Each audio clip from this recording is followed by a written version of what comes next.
Hi there, I am Elinokron and this is GSN 24 Live Sports News Sports Brief. Coming up in our news update for today, MTN FA Cup, Kotoko urge 11 Wise to set up clash with true democracy. It kills me every day. Former Ghana defender Sammy Kufuor not winning AFCON. To the 2026 World Cup qualifiers, Operation 6 Points, Agyemang Badu charges Black Stars ahead of Chad and Madagascar games. Independence Arm Wrestling Challenge set for March 15th with top officials in attendance. Legacy on the tracks, Thomas Amoah following Joseph Amoah's footsteps.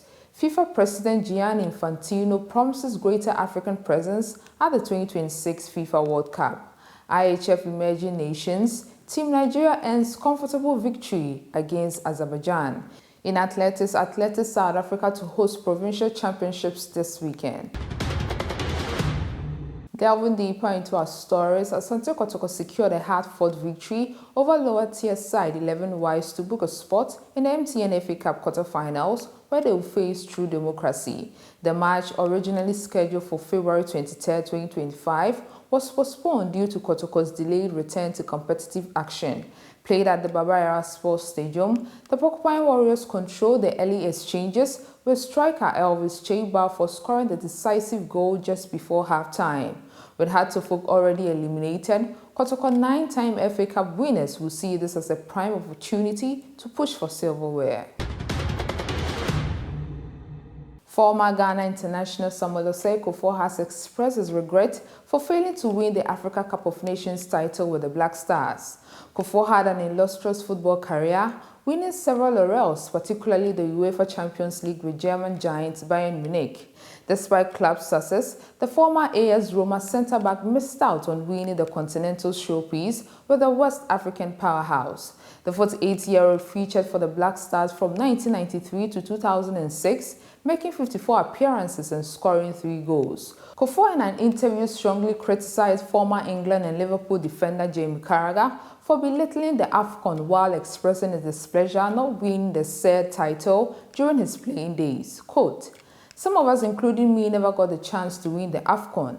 It kills me every day because there's nothing that I can show to my children. It's a very difficult tournament to play because we know each other, the strength and the technique, and the understanding of the game is always the same. You can never underrate Ghana, Cameroon, Ivory Coast, Nigeria whenever they play each other," he said.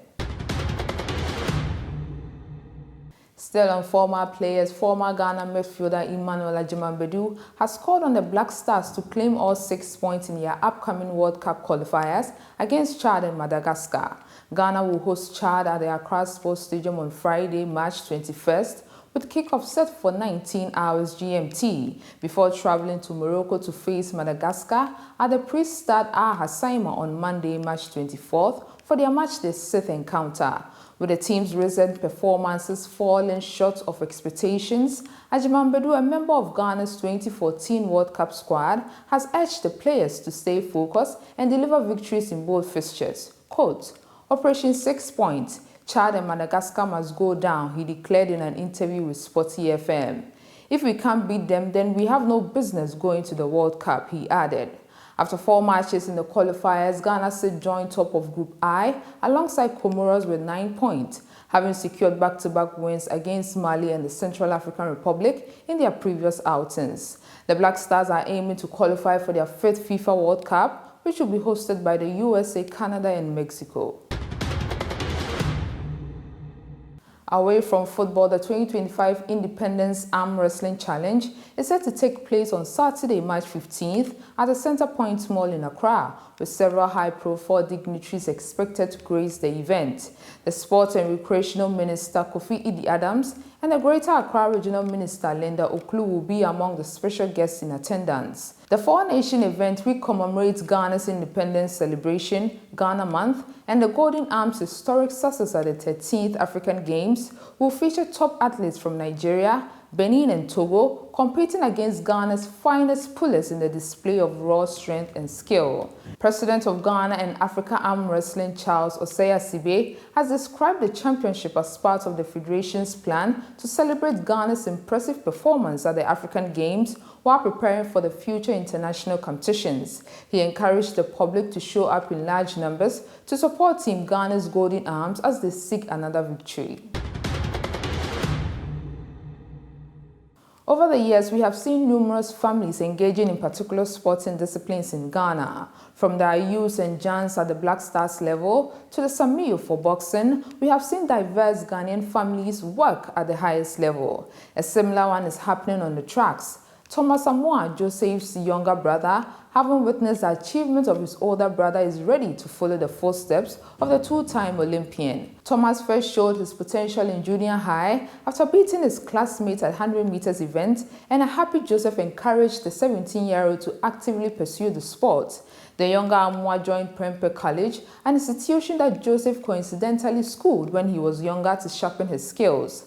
At the 2025 Super Zonals in Kumasi, the final year students ran the anchor leg in the 4x200 meters, helping Prempeh to a new record with a time of 1 minute, 26.87 seconds as the school coincidentally defended their crown. That race brought back fond memories for Joseph, who watched his younger brother with immense pride. Thomas, with just a few months left to high school graduation, has his sights set on competing for Ghana. Frank J, the school's sports master, believes he can surpass his elder brother.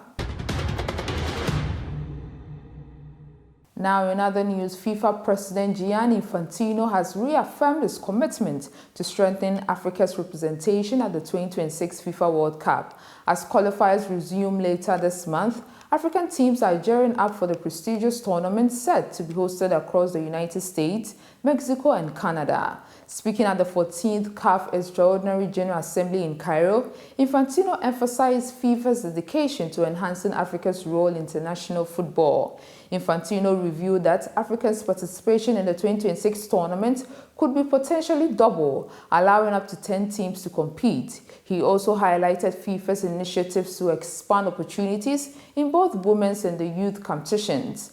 Meanwhile, during the Congress in Cairo, Dr. Patrice Motsepe secured a re-election as CAF president for a second term, extending his leadership until 2029. In handball and in Nigeria, Nigeria's under-23 team defeated Azerbaijan with a scoreline 29-17 with an excellent second-half performance on day 2 of the 5th IHF Emerging Nations Championship in Varna, Bulgaria. Coach Solomon Yule's team went into the match better prepared, following their opening day with a scoreline 31-31 draw against the United States of America. However, they still found it hard to score goals, despite taking a 4-1 lead and eventually holding their own to win the first half with a scoreline 9-8. Farouk Yusuf, Solomon Yusuf and Karim Ajibike fired on all cylinders as Nigeria equaled their first half goal tally in just 10 minutes and 53 seconds of the second half. In the end, Nigeria won with a scoreline 29-17, with John Shagari, the man of the match, scoring 7 times. Karim Ajibike and Farouk Yusuf each added 6 goals to their names. Nigeria will face the Republic of Moldova in the final match of the preliminary round, while Azerbaijan will play against the USA, who previously defeated Moldova with a scoreline 42-26. Nigeria currently sits second in the group standings with a lower goal difference than the USA. To win the group, Nigeria will need a bigger victory than their counterparts, provided both teams win their matches. In our final story and in South Africa, Athletics South Africa has a packed weekend ahead, with provinces across the country hosting their respective provincial championships. ASA have designated 14 to 15 March as official date for these annual events. Athletes will compete for a chance to qualify for the ASA Senior Track and Field Championships set to take place in Potchefstroom from the 24th to the 26th of April. Following the provincial championships, each province will announce their team to represent them at the national competition in Northwest next month. This is all I have for you for now. Do like and subscribe. I'll be back with more.